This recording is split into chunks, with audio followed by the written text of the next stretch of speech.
We continue inching our way on Route 66 in the Show Me State, today from Rolla to Springfield. I'm riding in my RV, wherever I want to be, 'cause I'm free in my RV. Well, good morning. Another day on Route 66.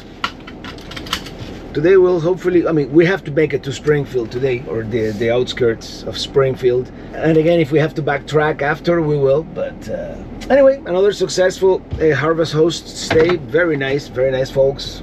Pretty good wines too. And especially the Norton grape that they have is very good. I have nothing else to say. Let's get on the route. Such beautiful country with these rolling hills and the lush green vegetation. So far, the Show Me State does not disappoint, and I think we're getting to the best part, the most attractions. That's a cool neon sign on the side of the road.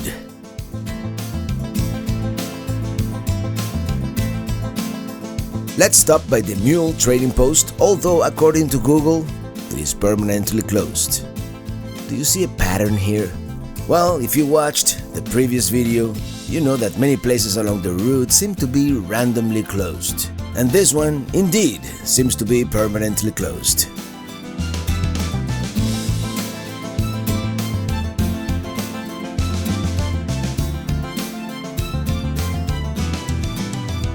Smokers outlet seems to be thriving. The trading post, the historic trading post, not so much. Which goes to show you don't really have to go all the way to the west to find places like this in ruins. I'm gonna stop for 1 second and take a peek inside. And someone's motorcycle is there. Maybe they're gonna reopen it at some point. Nah, I don't need to take a peek inside. Let's continue.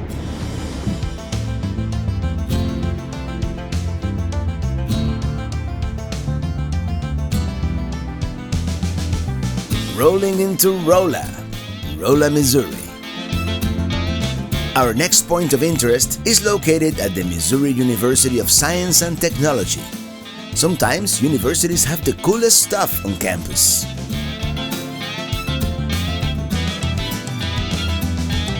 By the way, I'm not certain whether I'm legally parked here or not, but we had to say this, right? We're in Rolla, Missouri, and over the years we've been to several Stonehenges around the country.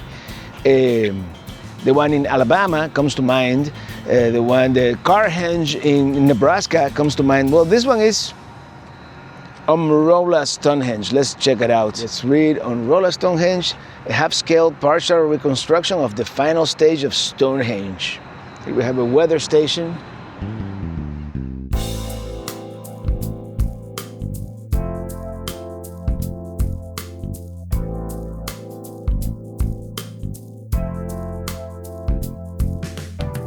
Of course, we've been to the OG in England, and unlike in that one, in this one you can actually walk in through the stones and please do not stand on the analema. What's the analema? Let's read. Let's educate ourselves. Cool, so the shadow will indicate noon. Depending on which time of the year, it's the sun will cast its shadow at a different spot. Pretty cool. You see, the original Stonehenge didn't come with interpretive signs or information like this, so this is really cool. Alright, we're not gonna go through every single piece of information, but I thought it would be a cool roadside attraction here just to stop for a couple of minutes. Now let's see what else Rolla has to offer. It is Sunday, so some things might be closed.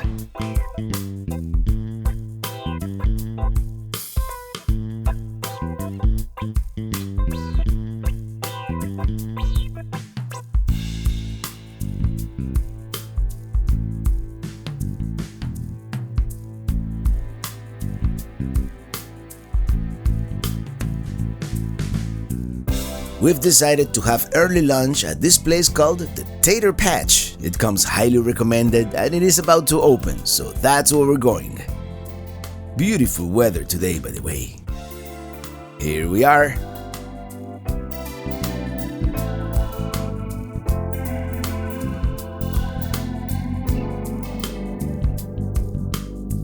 Yeah, we do fit most places, huh? Well, the restaurant opens. Let's check out the Rolla Chamber of Commerce and Visitor Center. It seems to be closed today, but we have some information. Well, they have a 2025 guide to Route 66. We'll take this one. Look at the table with the guitar. You got the taters. I got taters too, but because I'm not a tater hater, and that's a huge tenderloin. Oh, by the way, it is supposed to be a sandwich. I made a sandwich with like a tenth of that steak, of that tenderloin. Cool vintage piece of equipment here. But then when you start looking at the stuff that was like $35. Well, the Tater Patch, very nice, great service. I mean, that pork tenderloin, they should have mentioned that it's so huge, so we could have shared it. But on the positive note, we have dinner now.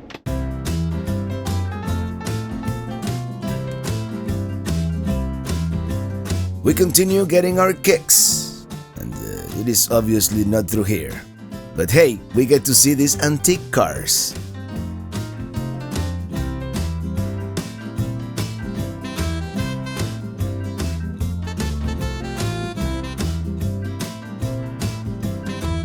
I must say, this stretch of the route here after Rolla, not great.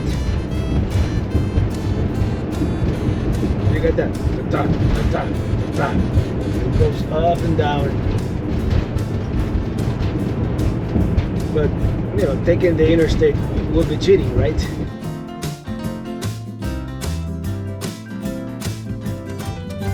Let's check this place out. We're gonna open an RV park here. This was the site of the historic Vernelle's Hotel from the late 1930s, which by the looks of it seems to be closed and in disrepair. Or maybe there is some repair going on, renovation, who knows? They do have a very vintage looking sign. Let's go a little farther down the road. Here we have some cabins in ruins. None other than John's Modern Cabins, originally built in 1931 as Bill and Bess's place. Then John bought it and it became John's Modern Cabins since 1951. But what happened? In the 1960s, I-44 bypassed the property and it's been in disrepair since 1971. Let's get a little closer. Yeah, it is private property. Here we have a very faded sign with information indicating some of that. Here we have the old decaying sign. And yeah, no trespassing possible. It is all fenced off. Let's go before we get into trouble.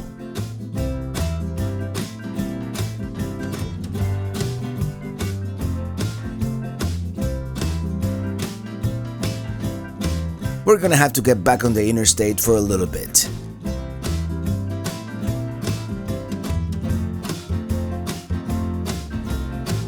This is such beautiful country. Anyway, here we get off the interstate and what do we have here to the left? It's none other than Larry Bagget's Trail of Tears Memorial, which is this folk art installation dedicated to the 1838 Trail of Tears. How about that Pelicruiser, huh? Great turning radius. Well, as the story goes, in this area, Route 66 went right over the same path as the Trail of Tears. And as you know, Trail of Tears, was when the U.S. Army forced all the Native Americans from the east, the Cherokee, the Seminole, and other tribes, they forcibly relocated them to Oklahoma. So, someone decided to do this memorial. So, which, by the way, I'm so glad I was able to park right there. There's not a whole lot of parking on this section of the route. Walking trail only, parking next door. Oh, I guess there's a parking somewhere.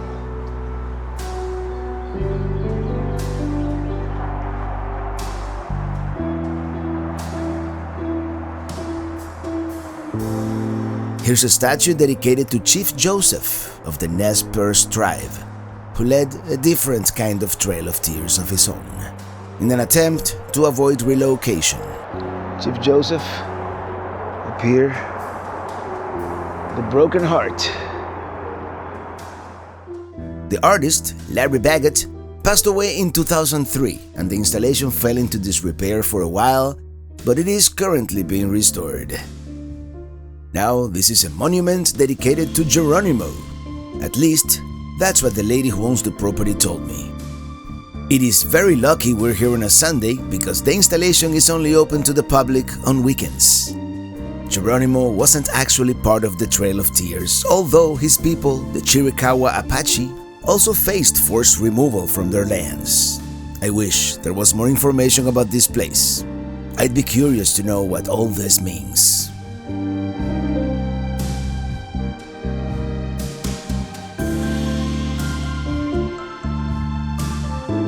There's one more piece we have to see here, and that's white bison, which, by the way, very nice lady who owns the property. She told me everything about all the statues. Here we go.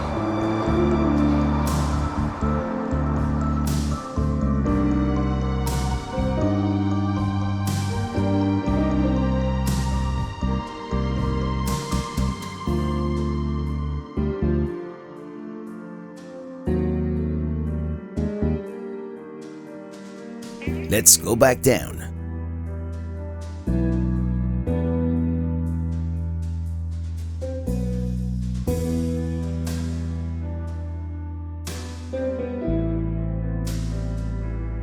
Like all the other attractions, this one also has a guest book for you to sign. Alright, let's continue.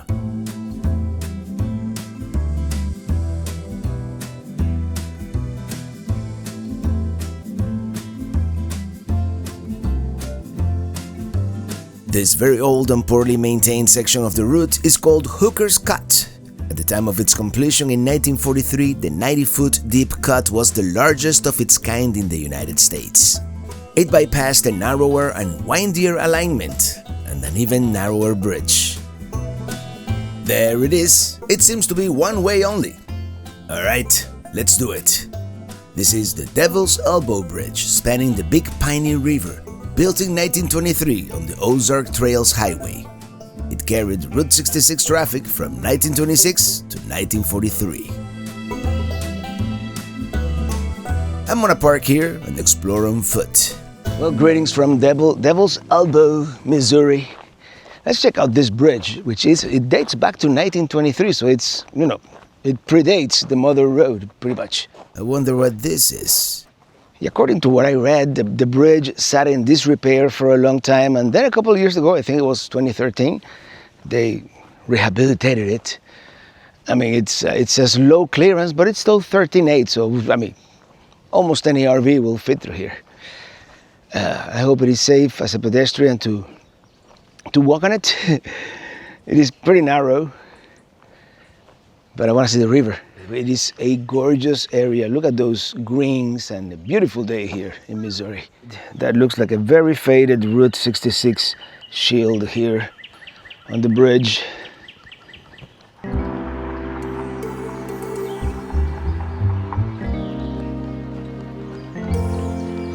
(1923). That's over 100 years old.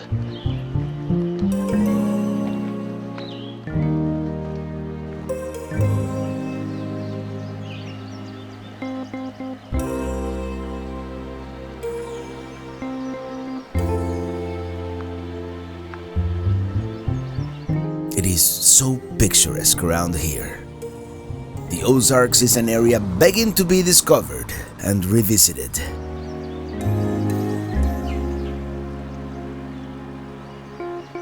All right, let's get on the road again. On the route.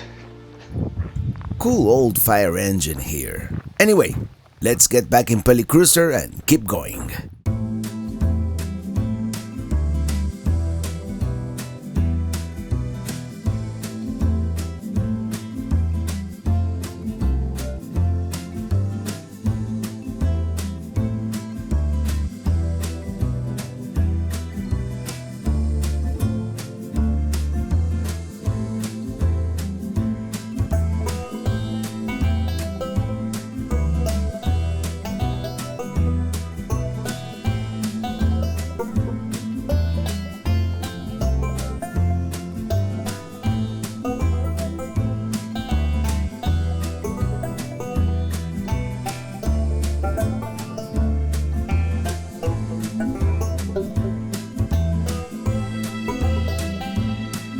We've made it to the famous Uranus Fudge Factory in Uranus, Missouri, which I don't think it is a real town. Everything revolves around the tourist attraction. Let's park and stretch our legs. Well, we've made it. Hello everybody and greetings from Uranus. There's a bunch of jokes there, but I'm not gonna say any. I'm not gonna do it. Let's just explore this. Can we call it a quirky roadside attraction? They certainly have a cool sign. Here we have a British double-decker, and what else do we have? We'll soon find out. There's Pelicruiser, by the way. Yeah, it's peculiar. It's great, actually. This is all very cool, but at some point we have to make it to the Fudge Factory, right?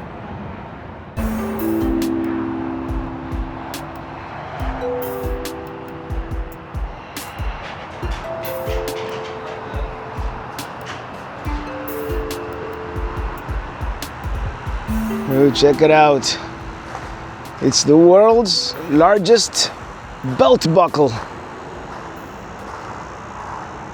Now, is it everything you expected it to be? And they have the certificate to prove it. It's a schoolie. It has a map of Route 66, check it out. It's a little, peeling off, but here we go. We started in Chicago, St. Louis, and now we are in Uranus. We still have a long way to go. Here we go. Here we have an old police car from the 1950s. And the Uranus City Jail.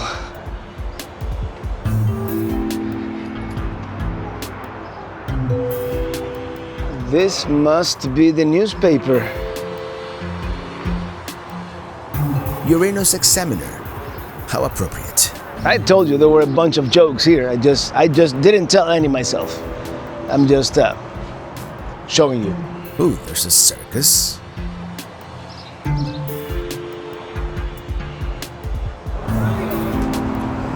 Oh, here's a better view at Uranus. The sign. Here we have one of those signs with the distances to all the different points of interest, and we're just getting started here, aren't we? Yeah, we have a lot to look forward to on the route. Very cool picnic tables here at Uranus.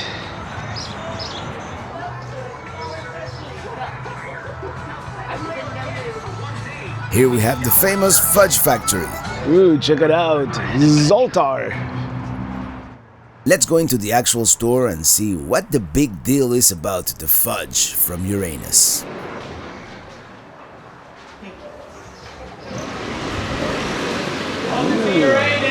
Thank you. Thank you.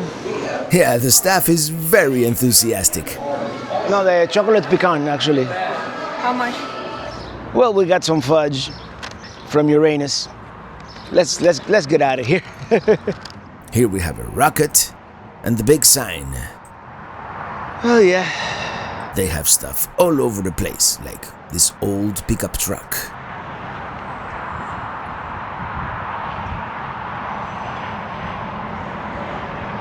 Well, let's face it, this is by definition a tourist trap, but they make it a fun one, they poke all kinds of jokes at the planet of Uranus, of course.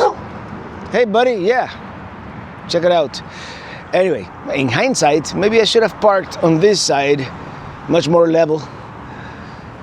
There's a muffler man over there that I want to go see. And that's it. We continue. And it's always fun to come see these American giants.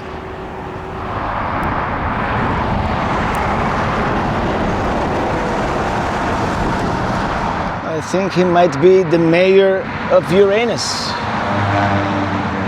All right, let's continue. I've had enough of Uranus. Speaking of, we're back at Minitini, the original. And I'm gonna tell you something, Matt. This is not a prime pooping position, but at least it doesn't smell bad. Now, I've always wanted to do this. Check it out. Here we have the real Matt. Hey. What's going on, Traveling Robert family? I'm doing great, man. How are you? Very well, thank you. No, tell us about you, man. You really nailed it with this thing. Thank you so much, and thank you to all the Traveling Robert fans and supporters who buy Liquified very quick. What makes Liquified special? This is not a chemical. It's made with all enzymes and bacteria, so it liquefies your waste, cleans your sensors, and breaks down the poo pyramid from forming in your holding tank. All you need is 1 ounce. Fill the chamber and pour it in your holding tank. It really is the best holding tank treatment in the industry today. Click the link down below. Thank you guys so much, and thank you, Robert, for all the support in our business. Always, man. Thank you. Oh, and you can now buy it at 1,700 Walmarts nationwide. Yeah, I saw it the other day, yeah. Let's see what other quirky attractions we can find along the way. Sometimes I feel there is so much to see that we may never make it to California. A better idea for most people, I think, would be to do one state at a time. This cross-country trek we have chosen is starting to look like such a daunting task. Here on the left is a famous diner and we just drove past it, so let's turn around. Here it is, the Route 66 Diner in St. Robert, Missouri. Yeah, we're at a town called St. Robert. I didn't know there was a saint named after me. Or is it the other way around, rather? Yeah, I guess. Very cool diner, by the way, although I believe it may be temporarily closed. Now approaching Waynesville, Missouri. And there is a famous rock here on the right coming up that if you blink, you might miss it. In fact, we did the first time. Luckily, the camera did catch it. Here we are, descending upon downtown Waynesville, and there is a famous courthouse and other attractions. Let's park for a few minutes. Here's the historic courthouse from 1903, where in 1990 a bill was signed designating Route 66 as a historic highway. Coincidentally, we're here on a Sunday, so the museum is naturally closed. And I wish we were hungry, because that's Hopper's Pub. Well, there was supposed to be a rock with a frog painted on it, but somehow we missed it, so we're gonna backtrack half a mile. And then I don't think there's anything until the next town, so let's get our kicks. Yeah, the courthouse doesn't look anything like the brochure picture.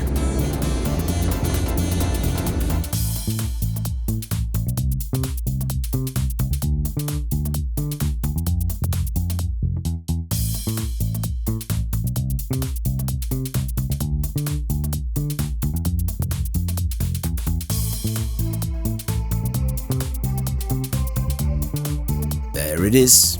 It doesn't really look like a frog now, does it? Actually, it looks better from this angle. Now that we saw the frog again, we're going to continue driving past downtown Waynesville. Here we have a mural on the right, and we're about to drive across the Rubidoux Creek over the historic Rubidoux Bridge. Originally built in 1923 and widened in 1939, it is supposed to be best viewed from the park, but we're gonna continue. Here we have a giant bowling pin. I don't know if it is the world's largest, but it is pretty big.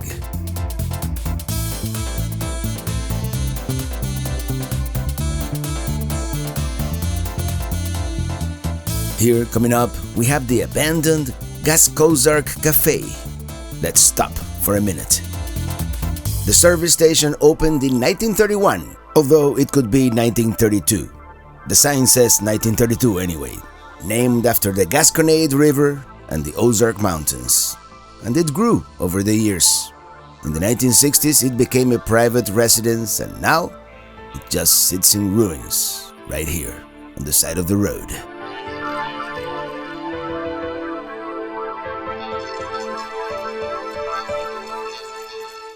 I was tempted to go in there and do some exploring, but maybe not. Alright, our next point of interest is in 16 miles. This is another old motel. So off we go on the mother road. Slowly, but not stopping much. A lot of places are closed today on Sunday, so it is what it is, right? Our next stop is an old abandoned bridge, the Gasconade Bridge. I don't think you can drive on it, but I want to see it anyway. And we were supposed to exit right here on the left. I guess we're gonna have to turn around at some point. There it is. Let's figure out how to get there. I'm sure some kind of U-turn will be involved. Not a problem with Pelicruiser.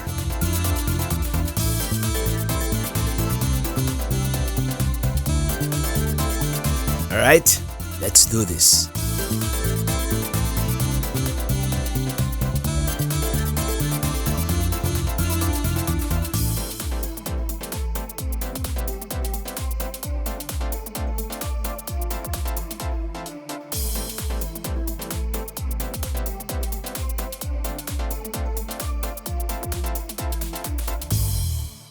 We're parked here once again. It's an unused, dead end here on Route 66 because this is the site of the old, I believe it's called Gasconade Bridge. Unfortunately, it says no trespassing, not trespassing. Well, I guess we can go all the way to the chicken wire fence. It says injury or death, unstable bridge, stay off, deck may collapse, do not enter. Okay, we will not enter.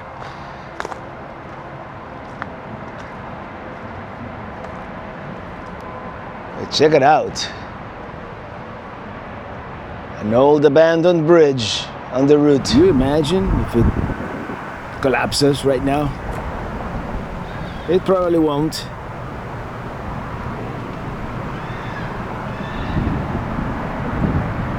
I wonder when they found out that it was no longer safe. Well, we cannot walk on the bridge, but you know what we can do, and I already checked. And we're clear airspace. We can fly the drone.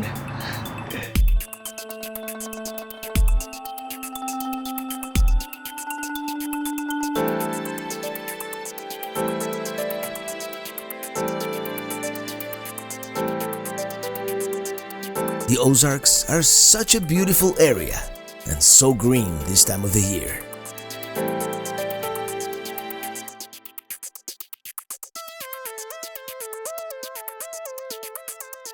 There's our bridge, once again, from this higher perspective.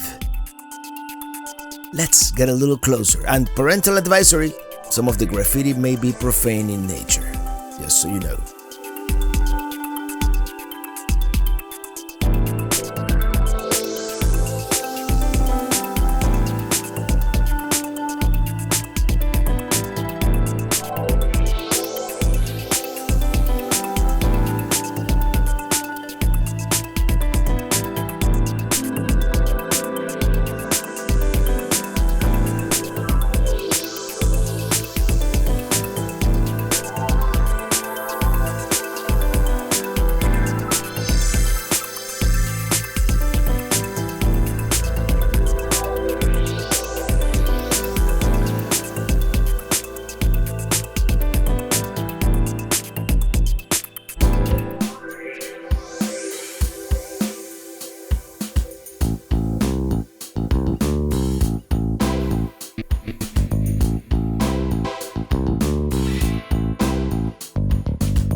Now arriving in Lebanon, Missouri. And what are we going to see here? Well, another old motel. The Munger Moss was one of those Route 66 businesses that had withstood the test of time. Until recently, that was. Google says permanently closed. They certainly have a cool sign. Well, at this point, I don't know whether we're getting our kicks on Route 66 or we're getting our Uranus kicked on Route 66. Anyway, this is the Munger Moss Hotel. It's been here since forever. Current owners have it since 1971. There's some interpretive signs somewhere. Cool mural there across the street. And the map of Route 66. And the blue dot, I'm assuming, is where we are. We're kind of halfway through Missouri at this point. It was originally built in 1946.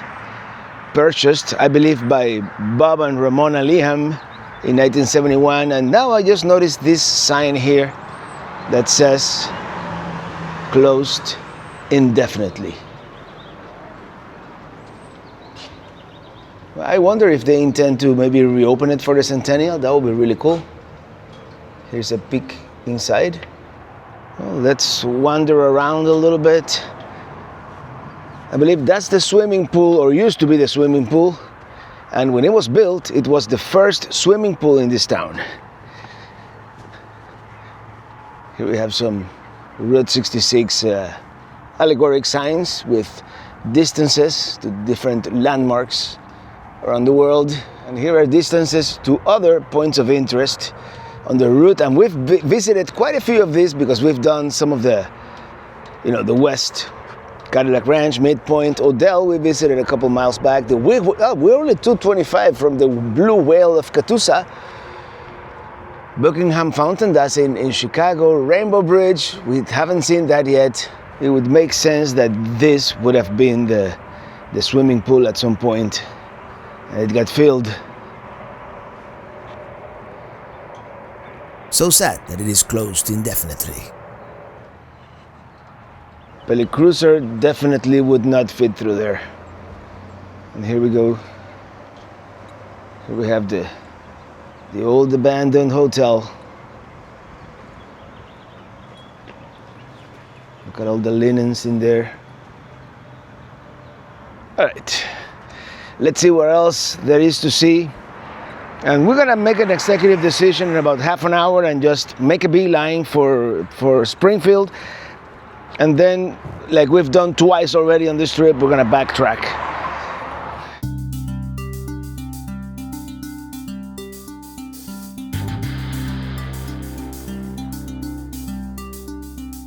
Here we are, arriving at the Route 66 Museum. It is supposed to be really good, but amazingly enough, it is closed on a Sunday. We're gonna have to start planning and timing these things better. Maybe take Sundays off from the route altogether. That Dowd's Catfish Barbecue is supposed to be very famous and really good.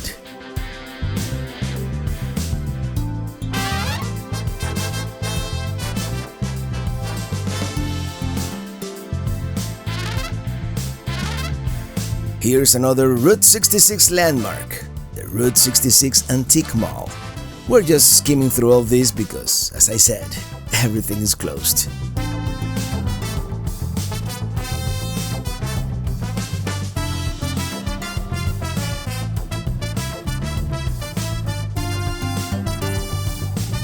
It's the world's largest gift store. Although, if I recall, there's a place in Las Vegas that claims to be the largest... Oh wait, that's the largest gift shop, not store. Is there a difference? Well, here we are at what claims to be the world's largest gift shop. And yeah, this is gonna be one of our last points of interest here today.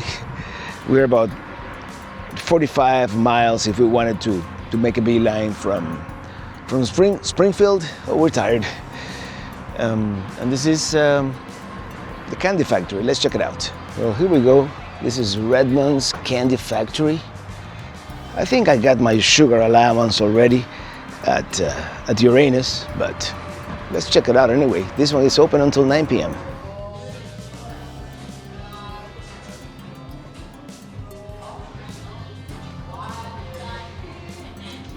What to get? What to get? Oh, I fell in the trap, in the sugar chocolate trap. Yeah, I got a big piece of chocolate with almonds. You know, chocolate is my weakness, one of my many weaknesses. Well, what can I say? I'm weak. And when I smelled all that chocolate, by the way, some of the best chocolate I've had in a very long time. These folks are legit here when it comes to the chocolate. Where's the exit? This way.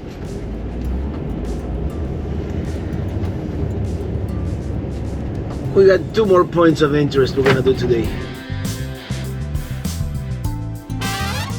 We continue driving west, but we're gonna have to backtrack a little bit on the interstate in order to see the Conway Official Missouri Welcome Center. here we are, and we do fit in the cars section.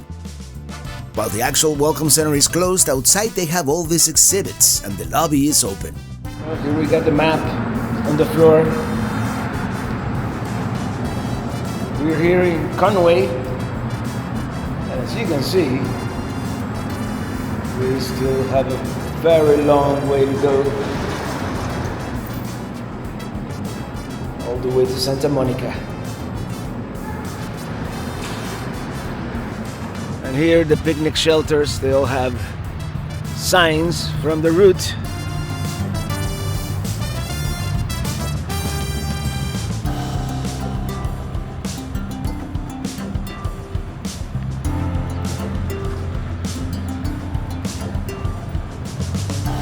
Very cool. This one even looks like an old gas station. They are really embracing the Route 66 motif here. Alright. Let's continue. We're running out of daylight, so we're taking the interstate to our last point of interest today.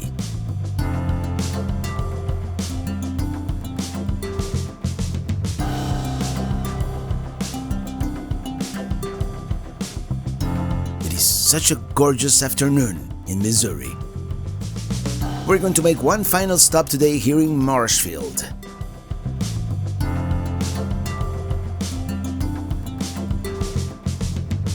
Well, here we are, Marshfield, and this is the last point of interest we're gonna see today, but this is one that we saw, if you followed my 2020 series, was it 2020?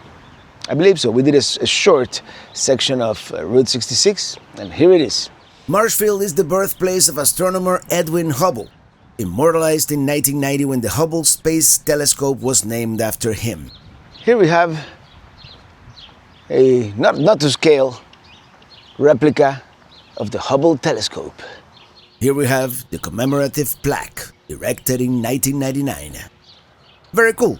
Incredible that 26 years later it is still orbiting the Earth and sending back images. An even bigger deal at the time was the fact that the Hubble didn't really work properly when launched. The biggest feat was the fact that they were able to repair it in space 4 years later by installing corrective lenses.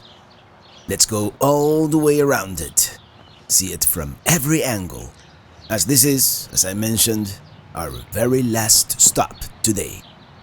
I think this is a fitting end to our day here in Missouri. Well, that's it, the Hubble Telescope. And when I was a younger lad, I remember when they launched the Hubble on the space shuttle, and it was a big deal at the time. All right, now we have a 30-minute drive to Springfield, and thus ending this particular leg of the trip. We're going to Springfield. We need to do an oil change on Starship, and we're even gonna have a meetup. Springfield, yeah, the birthplace of Route 66. But all that will be on the next video. As always, thank you so much for watching, and see you on the road.